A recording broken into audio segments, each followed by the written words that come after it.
Okay, we are recording.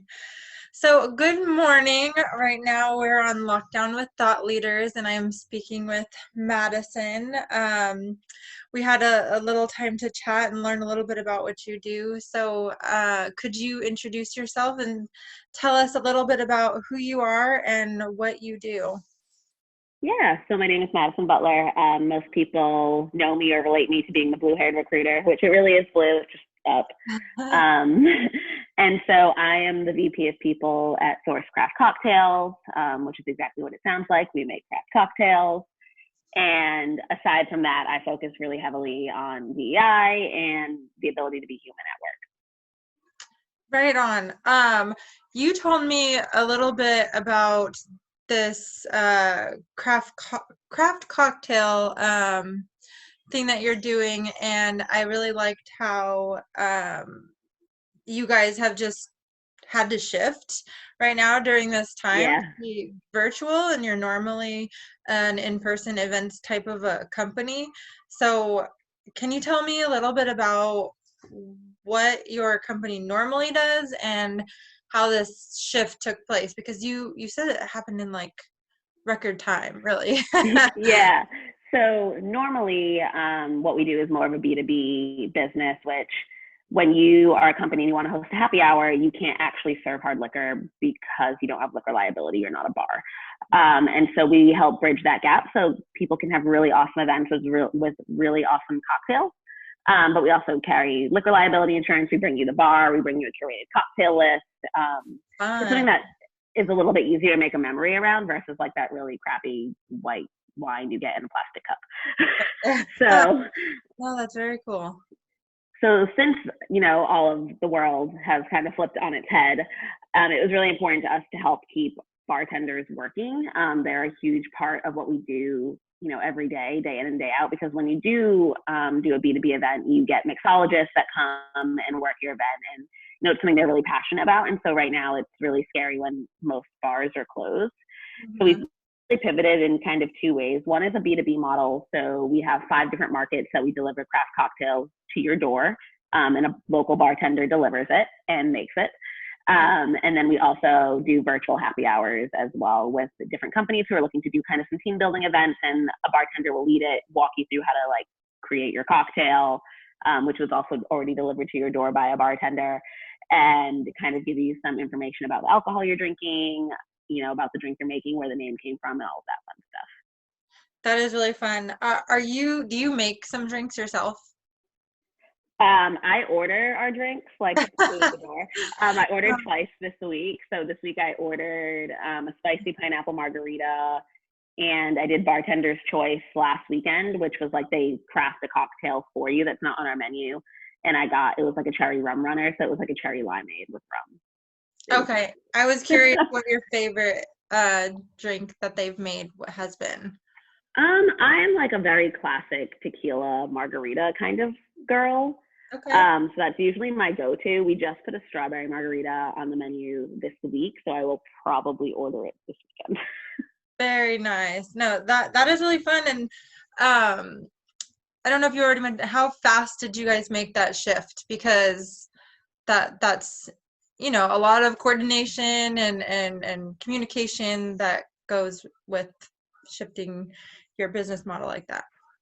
Fast, like 72-hour pivot, and then by day 9, like we really had like the hang of it, and wheels on the ground. Okay. So because you guys just went through that, are there any tips you'd give to any companies out there? Especially, I've been talking to people, some who do events, and stuff like that. What would you say to companies that are trying to find that thing that they can switch to right now? I think right now the best thing for us is finding a way to help people connect, because that's the thing that's missing in everyone's lives right now. And obviously we're all connecting through the internet or cell phones and text messages, but like networking and the things that we do on a normal day to day, like even if it's just the ability to turn to like someone in your office and like vent, isn't there. I And know. so we want it, and it's so bizarre, especially when you're thinking of all these companies that are eventually gonna have to figure out how to onboard people remotely. Mhm. Um, figuring out ways to pivot that just keep people connected. And so for us, that was the big thing, as well as, again, keeping bartenders working because they're a huge connection piece for us and our actual normal business. Right. No, that is really awesome. So I know that you work for this company and you also work with companies to help them with inclusion, you said? Yeah, so in my like other side of life, I do some talking and some events and stuff, and I really talk about, for me, what's important is DEI and looking at it through an intersectional lens, but then just kind of paired with the ability to be human at work. And I think those two things correlate because if I can't trust that my workspace allows me to show up as a Black woman, then I can't say you're a truly inclusive place. And part of being human at work is like being able to just show up as whoever it is that I am.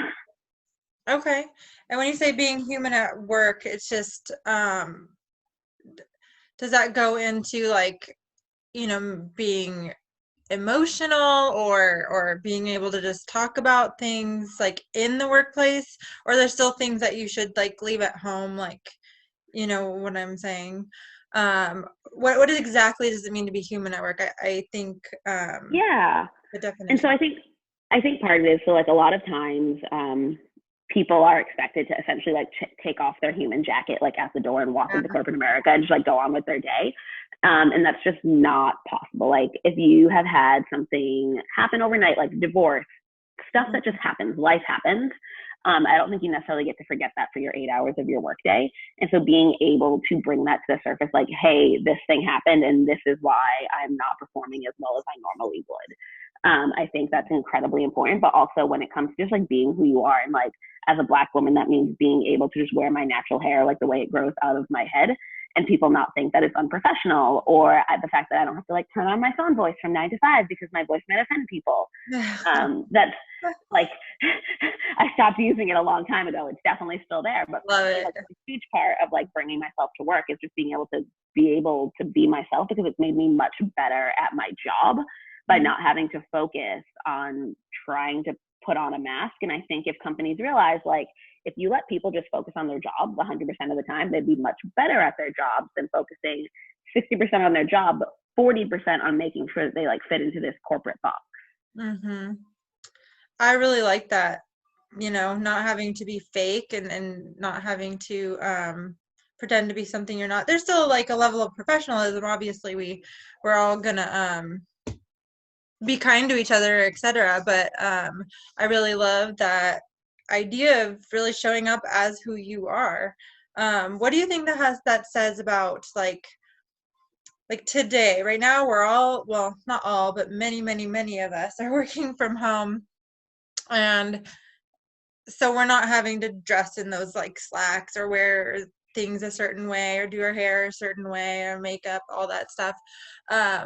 Do you think that those things are important in the workplace, or do you think that those things like are maybe a distraction, like you said? Yeah, and so it's funny because a lot of times people ask me how I came to the term like blue-haired recruiter, and a lot of it was I interviewed for this company and they were like, oh my God, you're so great, we love you, we want to hire you.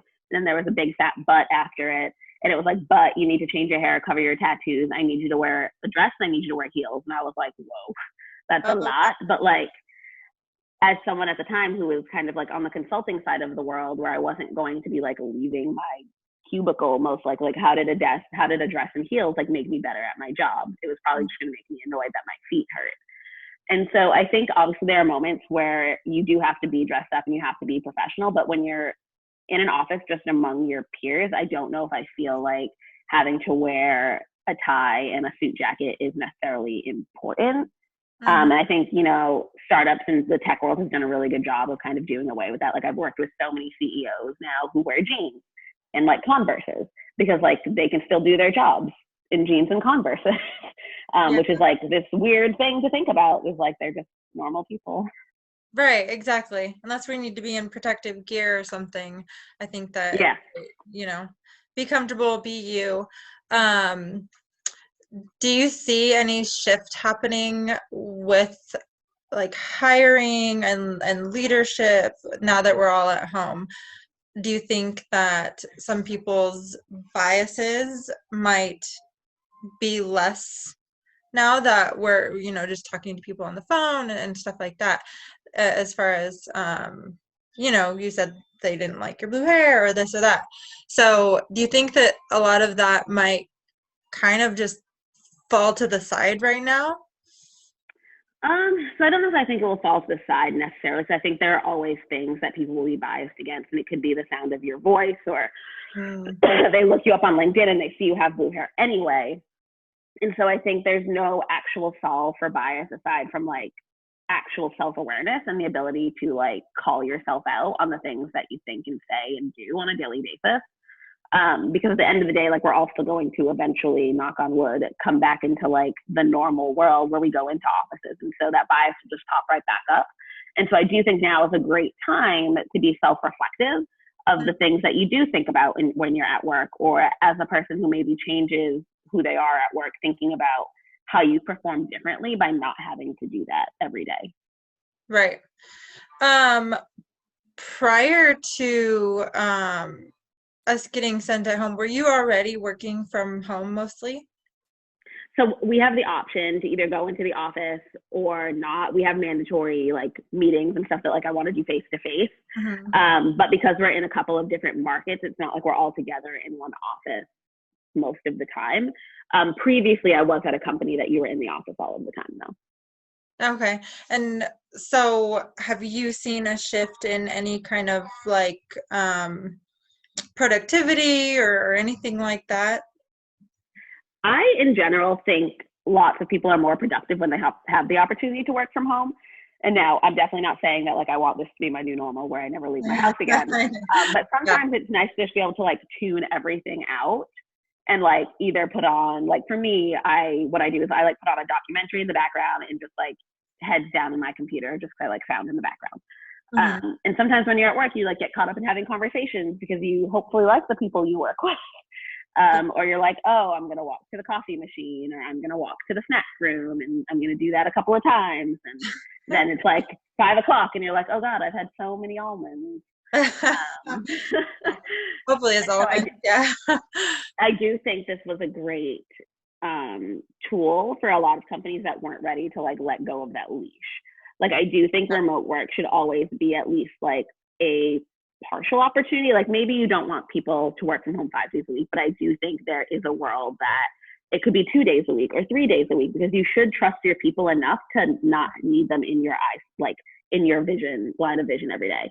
And so I think companies are now learning that they have to do that, and the world as we know it will change eventually because technology has allowed us to do so. And so I think a lot of companies who were saying we can't be remote are like, oh, just kidding, we could be remote. There's also a bee in my house that keeps flying by me. Sorry. And I'm trying not to move because like I don't want it to get mad. Oh gosh. Well, if we need to break or something, or I'll let you know if I see it behind you. No, that's just like, that is like peak living in Texas. Oh, gotcha. You said it was raining though. I would have expected it to be a little hotter. No, but yes, so yesterday was in the high 70s.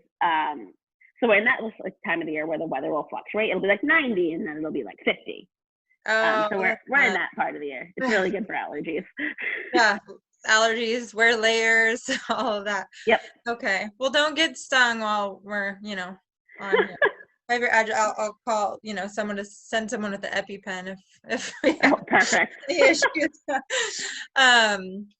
So I think I just lost my train of thought a little bit. We were just talking about being at home and trusting your employees. We've actually been talking about that a lot in some of these interviews, and I want to actually touch on the employee side. So there's leadership. You need to be trusting your employees and creating some sort of dynamic where your employees want to be giving you more and doing more for you. But what about from the employee perspective? How can we as employees be more trustworthy, be more productive at home, and show that our leaders that we can be efficient and trustworthy and all of that while home? Yeah, definitely. And I think, again, part of it is just like literally making sure that you are still giving yourself like the structure of a workday. Mm. I saw like this meme today, and it was like, normal world gets up, has breakfast, like works out, and then, goes to work at home. Me, I wake up 4 minutes for my first call. And so I need people to like think about the way that you would operate in the real world. And so I would say like keep your general schedule, like wake up at the same time. And maybe that means you get to take 30 minutes to read or go on a walk or Mm. like make your own coffee. Because we're obviously not going out to get coffee, but making sure that you're not just like taking a break in the middle of the day to like binge watch Tiger King or something like that. I do think there are lots of distractions in your own house. Mm. Not saying that there aren't in the workplace, but making sure that you are either giving yourself a workspace Mm-hmm. or like an office. And I know that's really important for me, especially now that lots of us are like sharing our workspaces with our like significant other, which is really fun. Mm. So making sure that you both have space where you're not like under each other and like getting in the way of what each other are trying to do. And so like for me, we kind of switch where we have an office upstairs, but I typically just work from our island Mm-hmm. because it makes me feel like I have like, this is my workspace. This is where I come in the morning. I get my coffee, oatmeal, whatever.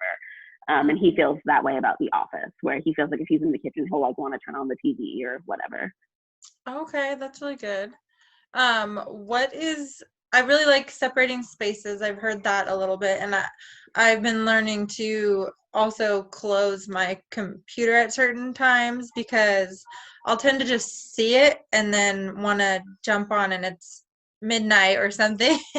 And it's like, Yeah. really, I'm like, no, this is actually my, family time or relax time or whatever. So, separating that as well, I think is really good. Yeah, I think there's this weird thing about working from home where you like the lines of like personal life and work life are so blurred because it's not like you can like be like, oh, well, I'm going to leave the house to go do this thing. Because if I was just normally working from home, I'd be like, okay, I'm going to get off at 5 so I can go to spin class or I can go do the grocery shopping. But like that's not a thing anymore. So making sure that you're still setting boundaries for yourself. Like I'm going to log off at 5:30. I'm going to spend 3 hours with my family and maybe I'll check my email again before I go to bed. And I really hope that this transcends into people being better at setting boundaries generally with jobs. And I don't think it's something we talk about a lot, but it's something I'm pretty passionate about because we set boundaries in all of our other relationships. And so I do think it is really important to set boundaries at work, especially when you're first interviewing. Like here are the things that I'm comfortable with and here are the things I'm not comfortable with. I'm not going to check my email at 10:30 p.m. And some companies are going to be okay with that and some aren't. And that's Right. how you find the best fit for yourself. And so I hope this now allows us to kind of better practice the boundary setting, or at least I hope it does. Yeah, or even for most people, learning what those are. Mm-hmm. Because honestly, I don't even know what those boundaries are sometimes. And then you start to realize, well, actually, I don't like working at this time, of the day. So you kind of like figure that out, but also try to be effective at the same time.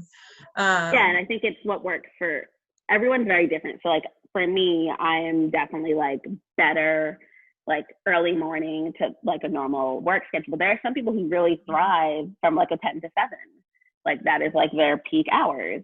And I think it's okay to say that. And I think it's okay to especially say that while you're working from home, unless you have to like talk to clients on the East Coast. But if you're just like on your computer coding or what have you, I think it's okay to like talk about those boundaries now. But if you're someone who really does want to be off at 5, because in the real world, you're like picking your kids up from school Mm. and having dinner and making dinner and trying to put your kids to bed, I think it's okay to be like, hey, these are the things I do. And they're also a priority in my life. No, that's great. Someone once explained it as like a pie, and you have all these pieces of your pie, and you don't want the pie to ever become just one big piece. So, that family Yep. slice and then your work slice and etc. So that's really good. I want to know, because you mentioned a routine, I want to know what your routine is. Can you share that so that maybe someone else can adopt? Yes. So for me, working at home, or at least right now, because we're so stuck in the house, I've really forced myself to be active, and it's hard to not have the gym or a place to go. And so for me, I wake up, I typically walk 3 miles, I come back, I open my computer for the first time, check my emails, and then like an hour later, I like make my oatmeal with exactly 10 chocolate chips because I'm very type A. Oh my gosh, that is so um, funny. and so then like anything that I need to do on the computer, I typically try to do before 12. And then during my lunch, I try to walk another 3 miles. And then any calls I need to be on, I'm trying to do from, usually 1 to 5. And then at 5, I'll walk another 3 miles and then come back and make dinner and feed the dogs and all of that stuff because we have a lot of dogs. That's great. Separating it out into chunks. I really like that. And also still getting out there. I'm finding that being home all the time, not even having to go out barely for anything at this point, it feels like freeing just to go for those walks or a drive or something, just to be outside, out of your home for just like a few minutes every day. I think it's actually, I would say, life changing. It goes far to say, like Yep. it really can make the difference between going insane or keeping something normal. I know. I drove my car the other day and I was like, oh my gosh, I like forgot how much I liked doing this because I hadn't done it really in 3 weeks. And I was like, I'm just going to drive a little further. Like, why not? Yeah, you told me that you might take the top down. I hope you didn't, since it's raining. I did not because now we're going to get like 8 days of rain. I should have done it yesterday, but it's like a production. So I'll try to wait till we have like a couple days of sun that I'll take it off and go for a ride. Nice. That sounds nice. So with this other company, and can you repeat the name of the company again? I lost it. Which one? The one I'm at now? Yes, Source Craft Cocktails. Source Craft Cocktails. Okay.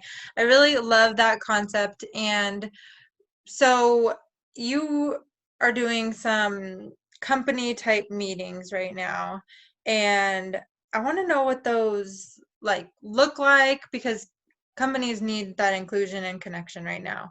So what do those meetings look like, and do you organize them? Do they just jump on a Zoom call, or do you guys just provide the drinks for them?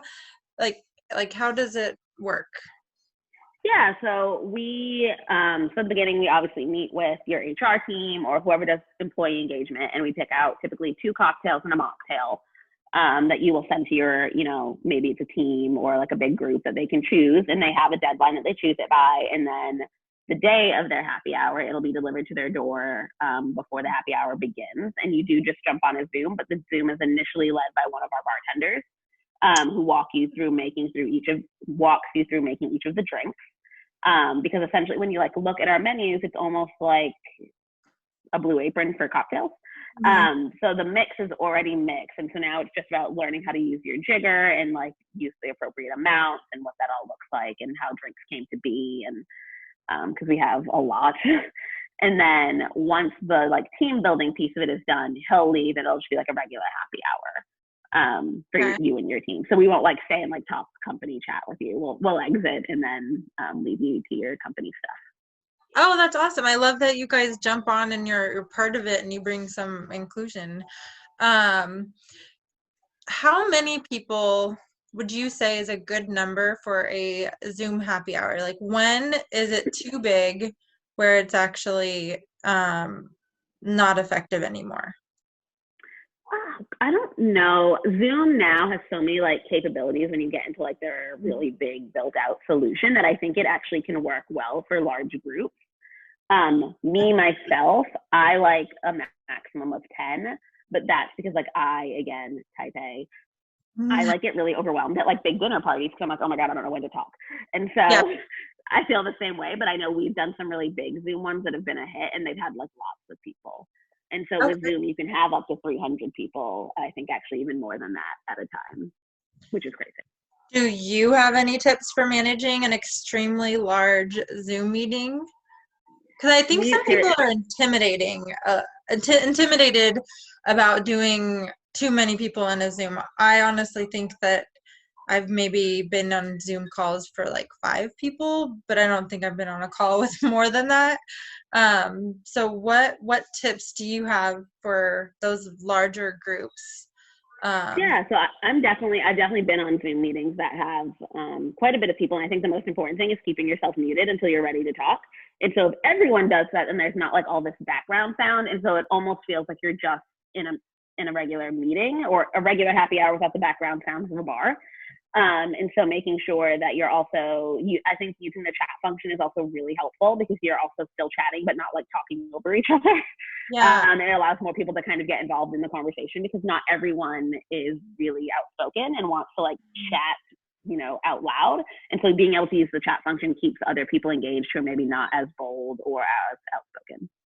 Okay, no, that makes a lot of sense. Um, so this has been kind of a rough time for a lot of people, and I want to bring a little bit of hope to anybody who's watching.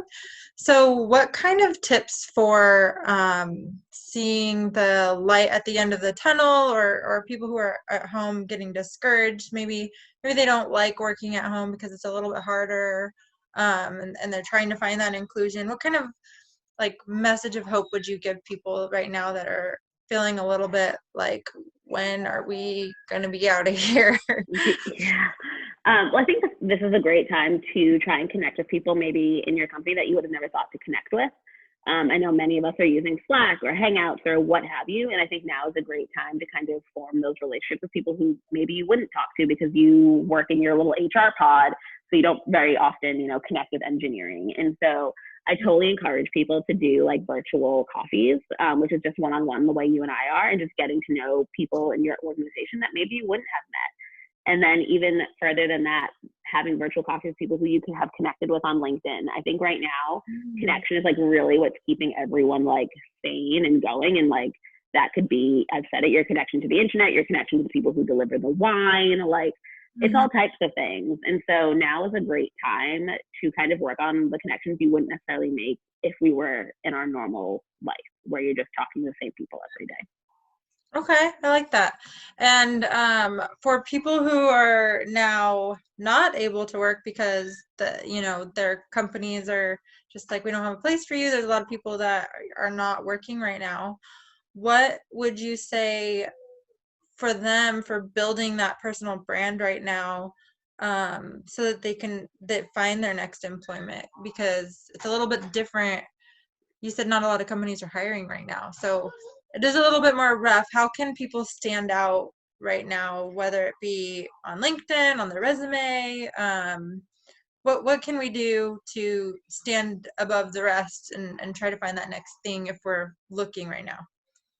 Yeah, and I think I don't know if it's necessarily about standing out as much as it's about making those right connections. And so I know for me, I've connected with people, here in Austin and outside of Austin who has really helped me with the trajectory of my career.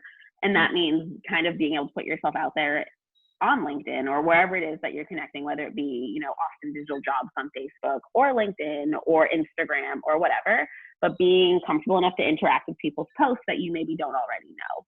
I think that's always the weirdest thing because people, no matter what, we have this, what if they don't like me thing. Yeah. None of us want people to not like us. And so being able to put yourself out there to connect with people, and that means, just looking up things that interest you and get you really jazzed, like looking up hashtags and then finding people who are pretty prominent in that hashtag and connecting with them and trying to interact with them. And don't get me wrong, like not every person on the planet will respond, but there are tons of people on LinkedIn who like, we love to help people. I know for me, like I try really, really hard to help anyone that kind of reaches out to me. And maybe it's not because I have a job, but I do have a really big network. And so how can I keep my eyes out for you? How can I look at your resume? How can I network my network?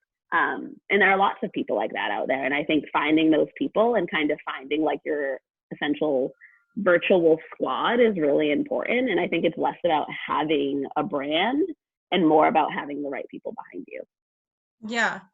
I think this time has actually made me connect with so many people around the world. Like, I was talking to someone in Canada, and now I'm talking to someone in Texas and in the East Coast, and it's kind of cool because as much as our worlds have all gotten smaller, they've also opened up at the same time. Mm-hmm. So I think that is really cool, and that's something that we should focus on if we're looking for like the, the blessings underneath the rough patch. That is definitely one of them, at least for me. Yeah, and so there's I guess it's not really a podcast because it's on video, but I was watching this video earlier by Not the HR Lady, and her name's Tara, and she made a great point, which was we keep calling it social distancing, but like right now is probably the most we've ever been socially connected. We're physically distancing, but socially we're all very connected, whether it be to our phones or computers and all of these things that we're doing. And I think it really has allowed people to kind of branch out to who they may connect with and chat with, because at this point, like I've noticed when I'm walking around my neighborhood, like my neighbors are like dying to say hi at this point. I know. What are you doing? Exactly. And so I think the same goes, for online. Like we're just looking for people who share this one experience. And this is like one of the very few times where everyone is sharing basically the same experience. I think that happens very, very rarely. Yeah, like not another time in our lifetime, I think. No. I don't know if anyone alive today can say that they've seen something quite like this in their lifetime, but it's pretty impressive in both good and bad ways. Maybe we should call it like social connectedness and physical distancing. I don't know. Mm-hmm. And I think it will. I think there will be, obviously, the economy and the job market is taking a major hit. But I do think on the flip side, this is going to cause a really huge shift in the employee-employer world and relationship that I think kind of needed to maybe happen. Yeah, you're not the first person that has pointed out that our world kind of needed this moment. And one conversation I was having is, do you ever have those moments where you're like, if I could just have the world pause for a day so that I could get all this other stuff done. I know I've laid in bed at night and just said, I wish we could just put everything on pause so I could get caught up on cleaning my kitchen or getting this project done or writing that book or whatever.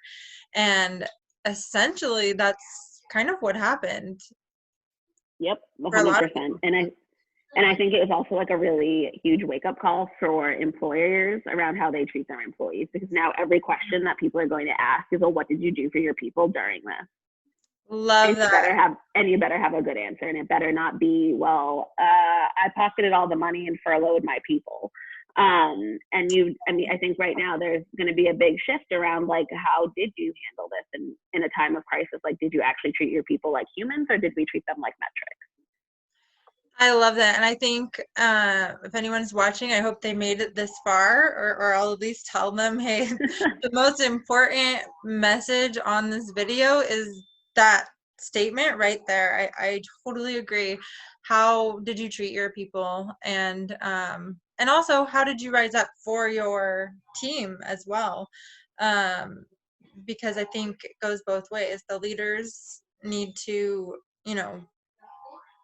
have some sense of empathy or whatever, but we also need to see the struggle there as well and rise up as much as we can to be extra helpful, productive, and creative.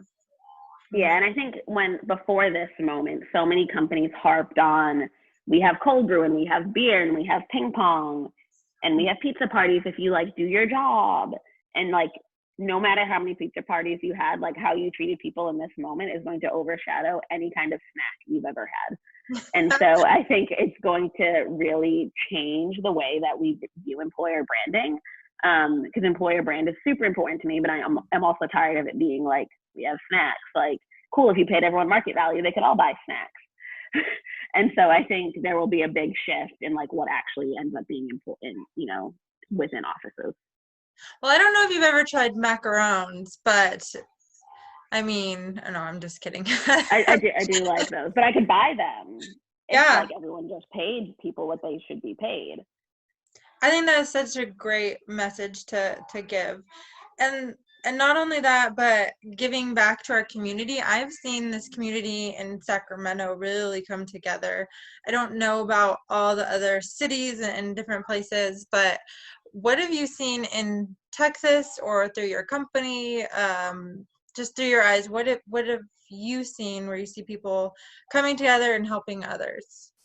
Yeah, so I think a perfect one is so ATX Love Local, which is like an Instagram, is doing this thing Saturday, and it's like it's a living room picnic, and so all of these restaurants in Austin are coming together for takeout, so we can help support local businesses. But there's also going to be live streamed music, and they're essentially going to like share the profits to help keep like musicians. Obviously, Austin is very big on music, and right now they're obviously taking a huge hit. And I've seen a lot of people who are doing live streams of their music and just all these different things to make sure that we're supporting the people here who are essentially, contracted workers. I think a lot of Austin is contracted workers, and I do think at some point in life that contractors will probably be the future of work. People who want to work for themselves without limitations. And so I think we want to make sure that when this is all over, we still have the same Austin that we moved here for. Yeah, that's really awesome. I have heard about your live music that you have downtown and stuff, and people talk about it a lot. So I love that they incorporated that. That sounds really cool, and maybe some other cities can incorporate that.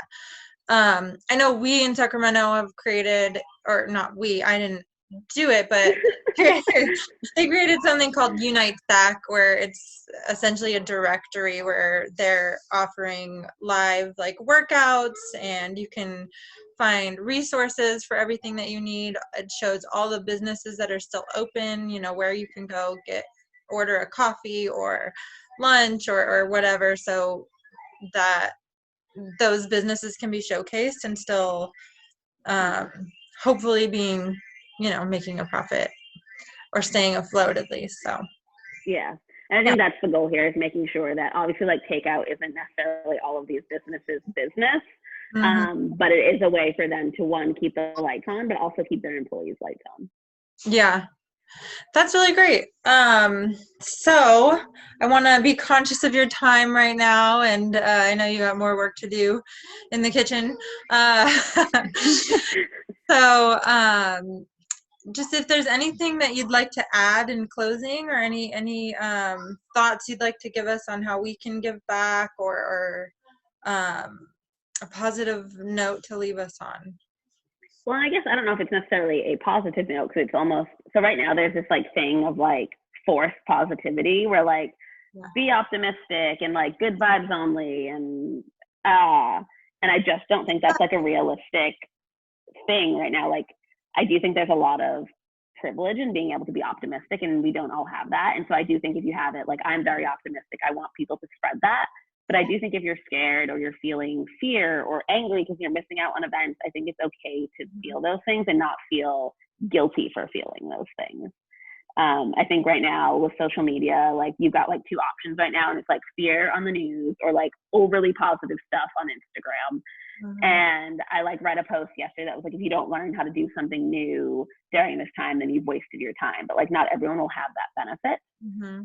And so I think we're forcing this narrative that like everyone's got to be like real happy and like go lucky right now. And again, it's not real. And so part of being human is being able to just like feel whatever it is you're feeling and feeling no guilt for that. So I don't want people to feel like they can't be scared or upset or just plain out angry. Yeah, that's so the mental health aspect of what we're going through it can be really rough for people, and I think that is such a good point, being forced to kind of be positive when you maybe don't feel so good. We need to be allowed to have those moments and feel those things. My thought is that, we do our best to not stay there, though, because I know that I would love for people to try to, be able to feel and say what we need to say, and also try to keep in mind that there's a light at the end of the tunnel at the same time. So I really like that concept, because when you're constantly forcing that positivity, then all the negative stuff, it just starts to kind of build up in this ball that just grows. So and it'll just come to a head at some point in some overwhelming moment, instead of being able to deal with your emotions as they come and getting through this, because I think that's the only way to get to the light at the end of the tunnel. We like all just got to get through this, and whatever route that is for us will be different than it is for me and it is for you. It'll be a very individual journey for everyone. Yeah. So you have a lot of great insight and willingness to help others. I want to share with people how to reach out to you and connect with you. Maybe whether they need that voice of hope, or maybe some tips on their resume, or to find out more about your business if they want to put together a Zoom happy hour. That sounds like a lot of fun. Where can they reach out to you? What's the best way to contact you? Yeah, so the best way is either on LinkedIn, which is the Blue Haired Recruiter. Also Madison Butler, you can really search for either. Or Instagram, which is just Madison Amelia B, which is Madison also my Twitter. Amelia B. Yeah, which is also my Twitter, but I'm like notoriously bad at Twitter. I tweet like once every couple of weeks. Yeah, no worries. I think, yeah, a lot of people are focusing a lot on Instagram and LinkedIn that I see right now. Okay, well, thank you so much. And I hope that your voice has given some people some tips, or, a little bit of an uplift. And I really appreciate you taking the time to talk to me today. Thanks for having me and my co-star who was a bee. I appreciate that as well. Your co-star, does he have a name at this point? Stewart. We'll call him Stewart.